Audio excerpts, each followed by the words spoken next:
ನಾನು ಭವಿಷ್ಯದ ಬೀಜಗಳನ್ನು ಕಂಡೆ, ಅವು ಇನ್ನೂ ಅರಳದ ಮಗುಗಳು, ಆದರೆ ಅರಳಿಸುವ ಮನೆ ನಮ್ಮದಾಗಿತ್ತು. ಕೆಲವರು ಮೌನವಾಗಿದ್ದರೆ ಕೆಲವರು ಬಿರುಗಾಳಿಯಂತೆ. ನಿಮ್ಮಲ್ಲಿ ಕೆಲವೊಬ್ರು ಮೌನವಾಗಿದ್ರು ಕೆಲವೊಬ್ರು ಬಿರುಗಾಳಿಯಂತೆ. ಯಾಕಂದ್ರೆ ಇದರಲ್ಲಿ ಎಲ್ಲರೂ ಒಳ್ಳೆಯವರು ಅಂತ ಹೇಳಲ್ಲ ನಾನು. ಇದ್ದೀರಾ, ಬಿರುಗಾಳಿ ಅಂತ ಇದ್ದೀರಾ.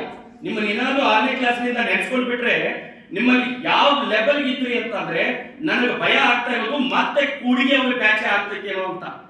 ಅವರಲ್ಲಿ ಬಹಳ ಬದಲಾವಣೆ ಬರುವಂತ ಪ್ರಯತ್ನ. ಕೆಲವರು ಮೌನವಾಗಿದ್ದರೆ ಕೆಲವರು ಬಿರುಗಾಳಿ ಎಂದರೆ, ಆದರೂ ಪ್ರತಿಯೊಬ್ಬರಲ್ಲೂ ಒಂದು ಬೆಳಕು ಮುಗಿಸಿ ಕುಳಿತಿತ್ತು. ನೋಡ್ರಿ, ಪ್ರತಿಯೊಬ್ಬರಲ್ಲೂ ಅವ್ರು ಹೇಗೆ ಇದ್ದಾರೆ ಅಂದ್ರೂ ಕೂಡ ಅವರಲ್ಲಿ ಒಂದು ಬೆಳಕಿರುತ್ತೆ. ಅದ್ರ ಬುದ್ಧ ಭಗವಾನನೇ ಹೇಳ್ದ, ಅಂಗುಲಿಮಾಲನಂತ ಕ್ರೂರಿನೇ ಬದಲು ಮಾಡಿದಂತ ಆ ನಗುಮುಖದ ಬುದ್ಧ. ಅಂತದ್ರಲ್ಲಿ ನಾವು ಶಿಕ್ಷಕರು ಅದ್ಯಾಕೆ ನಾವು ಬದಲು ಮಾಡಕ್ಕಾಗಲ್ಲ. ಪ್ರತಿ ಸರಿ ನಾನು ಇಲ್ಲಿವರೆಗೂ ನಾನು ವಿದ್ಯಾರ್ಥಿಗಳದ್ದು ತಪ್ಪು ಅಂತ ಹೇಳೇ ಇಲ್ಲ. ಯಾಕಂದ್ರೆ ನೀವೆಲ್ಲ ಬ್ಲ್ಯಾಂಕ್ ಪೇಪರ್ಸ್ಗಳು, ಏನೇ ತಪ್ಪಾಗಿದ್ರು ನಮ್ಮ ಕಡೆಯಿಂದ ಆಗಿರುತ್ತೆ.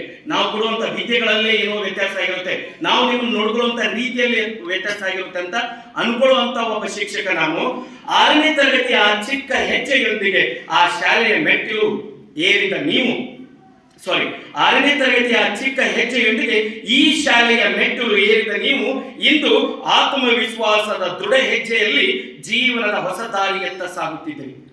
ಅಂದ್ರೆ ನೀವು ಅವಾಗ ಏನ್ ಬಂದಿದ್ರಿ, ನಿಮ್ಮಲ್ಲಿ ಒಂದು ಪುಟ್ಟ ಹೆಜ್ಜೆ ಇತ್ತು, ಆದ್ರೆ ಇವಾಗ ಆತ್ಮವಿಶ್ವಾಸ ತಗೊಂಡು ಹೋಗ್ತಾ ಇದ್ರಿ.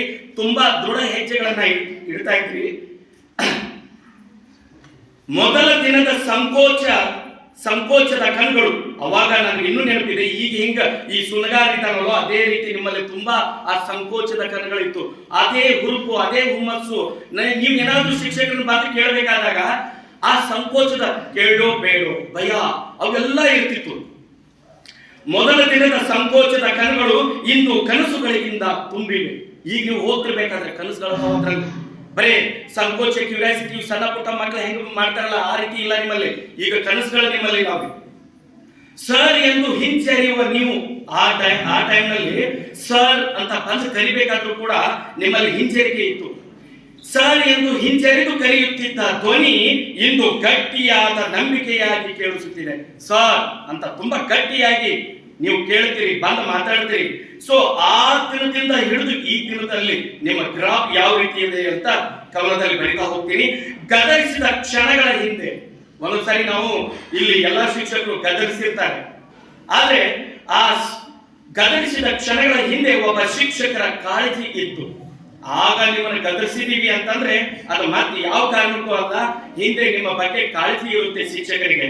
ನಿಮ್ಮ ತಪ್ಪುಗಳನ್ನು ಸರಿಪಡಿಸಲು ನಮ್ಮ ಮಾತುಗಳು ಕೆಲವೊಮ್ಮೆ ಕಠಿಣವಾಗಿದ್ದರು. ನಿಮ್ಮ ತಪ್ಪುಗಳನ್ನ ತಿದ್ದಬೇಕಾದಾಗ ಶಿಕ್ಷಕರ ಮಾತುಗಳು ಕಠಿಣವಾಗುತ್ತವೆ, ನಿಜ. ಒಂದೊಂದ್ಸರಿ ನಿಮಗೆ ಏನಾದ್ರು ಹೇಳಿದ್ವಿ ಅಂತಂದ್ರೆ ಸರ್ ಇಷ್ಟೊಂದು ಖಾರವಾಗಿ ಹೇಳ್ತಾರೆ ಅಂತ ಎಲ್ಲಾ ಶಿಕ್ಷಕರ ಬಗ್ಗೆ ಅನ್ಕೊಳ್ತಿರ್ತೀರಿ. ಆದ್ರೆ ಪ್ರತಿಯೊಬ್ಬ ಶಿಕ್ಷಕನ ಆ ತಪ್ಪು ಸರಿಪಡಿಸುವಂತ ಹಿಂದೆ ಕಠಿಣವಾಗಿರುವಂತ ಮುಖ ಕಾಣ್ತೈತಿ. ಆದ್ರೆ ಅವ್ರ ಹೃದಯವಾಗಿ ನೋಡಿದಾಗ ಹೃದಯದಲ್ಲಿ ಮಮತೆ ಮಾತ್ರ ಇತ್ತು. ಅವಾಗ ನಾವು ಏನಾದ್ರೂ ಬೈದಿದ್ದೀವಿ ಅಂತಂದ್ರೆ ಅದ್ರ ಹಿಂದೆ ಹೃದಯದಲ್ಲಿ ನಿಮ್ಮ ಬಗ್ಗೆ ಮಮತೆ ಇರುತ್ತೆ. ಬದಲಾಗಲಿ ಮಕ್ಕಳು ಅನ್ನುವಂತ ಪ್ರೀತಿ, ವಾತ್ಸಲ್ಯ ಇರುತ್ತೆ. ಹಾಸ್ಟೆಲ್ ಜೀವನದ ಬೆಳಗಿನ ಪ್ರಾರ್ಥನೆ, ಸಂಜೆಯ ಅಧ್ಯಯನ, ಪರೀಕ್ಷೆಯ ಆತಂಕ, ಫಲಿತಾಂಶದ ಸಂತೋಷ, ನಿಮ್ಮ ಮರಕೋತಿ ಆಟ, ನಿಮ್ಮ ನಗುಮುಖ, ನಿಮ್ಮ ತಪ್ಪುಗಳು, ನಿಮ್ಮ ಒಪ್ಪುಗಳು, ನಿಮ್ಮ ಪ್ರತಿಯೊಂದು ಭಾವನೆ ನನ್ನ ನೆನಪಿನ ಬುತ್ತಿಯಲ್ಲಿ ಯಾವಂತೂ ಜೀವಂತವಾಗಿದೆ. ಇದು ನನ್ನ ವೈಯಕ್ತಿಕವಾಗಿ, ಅದೇ ರೀತಿ ಎಲ್ಲಾ ಶಿಕ್ಷಕರಲ್ಲೂ ಎಲ್ಲಾ ವಿದ್ಯಾರ್ಥಿಗಳ ಸಂಪತ್ತು. ಪ್ರತಿಯೊಬ್ಬ ಶಿಕ್ಷಕರ ಮನಸ್ಸಿನಲ್ಲಿ ನೀವೆಲ್ಲರೂ ಗಾಢವಾಗಿ ಮೂಡ್ತೀರಿ. ನೀವು ಹೋದ ತಕ್ಷಣ ಶಿಕ್ಷಕ ಮತ್ತು ವಿದ್ಯಾರ್ಥಿಗಳ ಸಂಬಂಧ ಮುಗಿಯಲ್ಲ ಅನ್ನುವಂಥದ್ದು ಇದರಲ್ಲಿ ವಿಚಾರಗಳನ್ನ ತುಂಬಿದ್ದೀನಿ. ನೀವು ಕೇವಲ ವಿದ್ಯಾರ್ಥಿಗಳಲ್ಲ, ನನ್ನ ಕಣ್ಮುಂದೆ ಬೆಳೆದ ವ್ಯಕ್ತಿತ್ವಗಳು. ನಾನು ಪ್ರತಿ ಸಾರಿ ಹೇಳ್ತಾ ಇರ್ತೀನಿ, ನಿಮ್ಮ ವ್ಯಕ್ತಿತ್ವ ಸರಿ ಮಾಡಿಸ್ಕೊಳ್ರಿ. ಅದಕ್ಕೆ ನಾನು ಹೇಳಿದ್ದೀನಿ, decorate your life with a good values. ಅಲ್ಲಿ ನಾನು ಪ್ರತಿ ಸಾರಿ ವ್ಯಾಲ್ಯೂಸ್ ಬಗ್ಗೆ ಮಾತಾಡ್ತೀನಿ. And that was my quote. ಹೆಮ್ಮೆಯಿಂದ ಹೇಳ್ಕೊತೀನಿ, ಅಂತ ವಿಚಾರಗಳನ್ನ ನಿಮಗೆ ಕೊಟ್ಟಿದ್ದೀನಿ. ನೀವೆಲ್ಲ ವಿದ್ಯಾರ್ಥಿಗಳಲ್ಲ, ನಮ್ಮ ಕಣ್ಮುಂದೆ ಬೆಳೀತಾ ಇರುವಂತ ಒಂದೊಂದು ಕ್ಯಾರೆಕ್ಟರ್ಗಳು, ಒಂದೊಂದು ವ್ಯಕ್ತಿತ್ವಗಳು. ಇಂದು ನೀವು ಹೊರಟರು, ನಿಮ್ಮ ಯಶಸ್ಸಿನ ಪ್ರತಿ ಧ್ವನಿ ಈ ಶಾಲೆಯ ಗೋಡೆಗಳಲ್ಲಿ ಕೇಳಿಸುತ್ತಲೇ ಇರುತ್ತದೆ.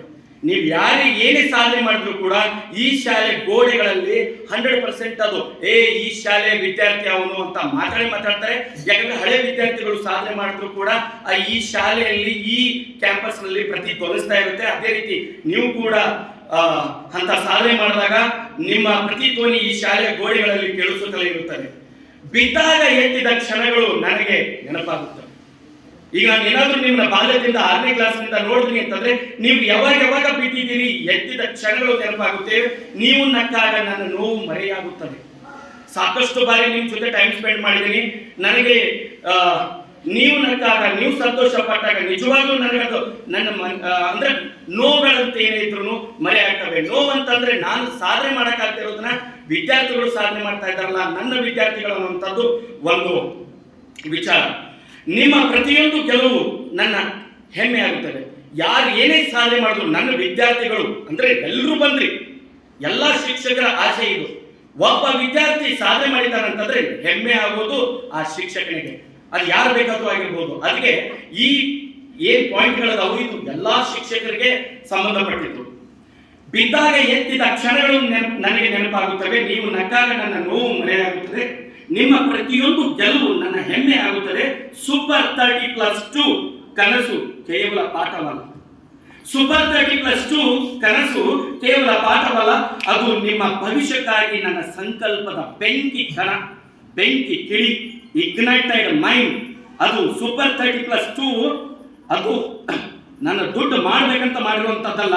ನಿಮ್ಮ ಬ್ಯಾಚ್ ಯಾವುದೇ ಕಾರಣಕ್ಕೂ ಬಿಡಬಾರ್ದು ಅನ್ನುವಂತ ಮನಸ್ಥಿತಿ ಇತ್ತು. ದುಡ್ಡು ಸಂಪಾದನೆ ನಿಮ್ಮ ಬ್ಯಾಚ್ ನಿಂದ ನಾನು ಮಾಡೇ ಇಲ್ಲ. ಯಾಕಂದ್ರೆ ನೀವು ಬೇರೆ ಕಡೆ ಹೋಗಿಬಿಟ್ರೆ ಮತ್ತೆ ಕಸವಾಗಿ ಬಂದ್ರೆ ಇರ್ತದೆ, ಮತ್ತು ಸ್ವಚ್ಛ ಮಾಡೋ ಕೆಲಸ ನಮ್ಗೆ ಬೀಳುತ್ತೆ ಅನ್ನುವಂತ ಬಯಕೆ. ಸೊ ಸೂಪರ್ 30+2 ಕನಸು ಕೇವಲ ಪಾಠವಲ್ಲ, ಅದು ನಿಮ್ಮ ಭವಿಷ್ಯಕ್ಕಾಗಿ ನನ್ನ ಸಂಕಲ್ಪದ ಬೆಂಕಿ ಕಣ. ಇಂದು ನೀವು ಹಾರುವ ಹಕ್ಕಿಗಳಾದರೂ ನಿಮ್ಮ ಬೇರುಗಳು ಇಲ್ಲಿ ನೆಲೆಸಿವೆ. ಈ ಶಾಲೆ ಒಳಗೆ ನೀವು ಬೇಕಾದಷ್ಟು ಹಾರಿ ಹೋಗ್ರಿ, ಮುಂದೆ ನೀವು ಎಲ್ಲಿ ಬೇಕಾದ್ರೆ ಇಡೀ ಜಗತ್ತಿನಲ್ಲೇ ಹಾರ್ತಾ ಇದ್ರಿ ಅಂದ್ರೂ ಅದ್ರ ಬೇರು ಈ ಶಾಲೆಯಲ್ಲಿ ಇವೆ ಅನ್ನುವಂತ ಮಾತು ಕೂಡ ಹೇಳ್ತಾ ಇದ್ರಿ.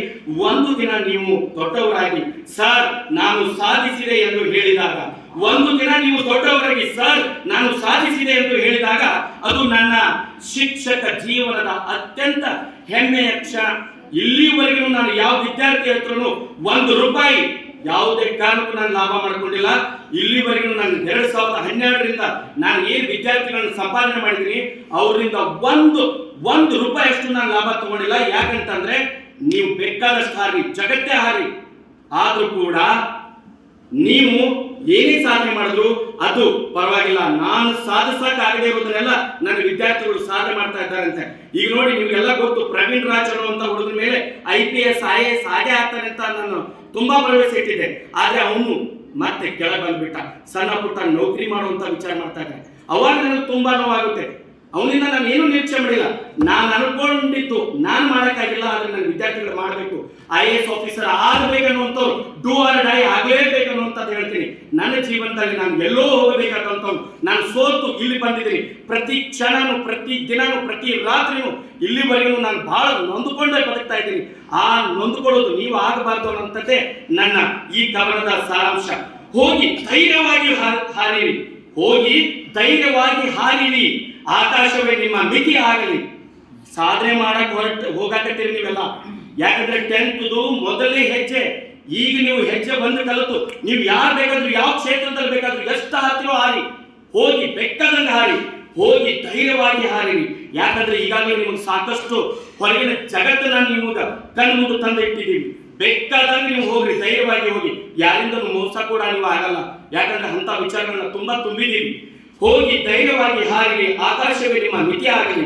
ಆದರೆ ನೆನಪಿಡಿ, ನಿಮ್ಮ ಬಾಲ್ಯದ ನಗು ನನ್ನ ಹೃದಯದಲ್ಲಿ ಸದಾ ಉಳಿದಿದೆ. ನೀವು ಎಷ್ಟೇ ದೊಡ್ಡವರಾದ್ರೂ, ಅಂಕಲ್ ಆಂಟಿ ಅಂತ ಆದ್ರೂ ಕೂಡ, ನಿಮಗೊಂದು 5-6 ಮಕ್ಕಳು ಆಗಿದ್ರು ಕೂಡ, ನೀವು ಮುದುಕರಾಗಿದ್ರು ಕೂಡ, ಒಂದು ವೇಳೆ ನೀವೇನಾದ್ರೂ ಬಂದ್ರೆ ಸರ್ ನಿಮ್ಗೆ ಗೊತ್ತಾ ಸರ್ ವಿನಯ ಅಂತ ಅಂದಾಗ ಆ ವಿನಯನ ಮುಖ ನನಗೆ ಇದೇ ಕಾಣಿಸುತ್ತೆ ಹೊರತು ದೊಡ್ಡವಾದ ಮೇಲೆ ಮುಖ ಕಾಣಿಸಲ್ಲ ನನಗೆ.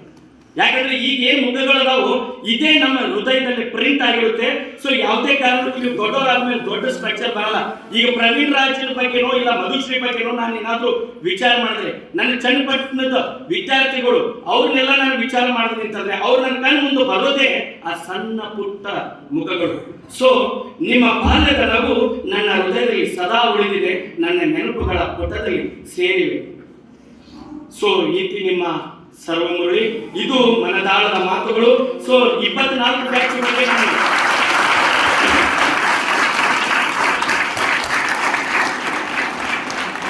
ಸೊ 24 ಬ್ಯಾಚ್ ಬಗ್ಗೆ ಆದ್ರೂ ಪ್ರತಿ ಸಾರಿ ನಿಮಗೆ ಬುದ್ಧಿ ಮಾತು ಹೇಳ್ತಾ ಇರ್ತೀನಿ.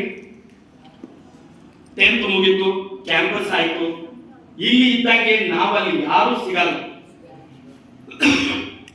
ಪ್ರತಿ ಹಂತದಲ್ಲೂ ಇಲ್ಲಿ ಮೇಷ್ಟ್ರುಗಳು ನಿಮ್ಮನ್ನು ಕಾಪಾಡ್ತಿರ್ತಾರೆ.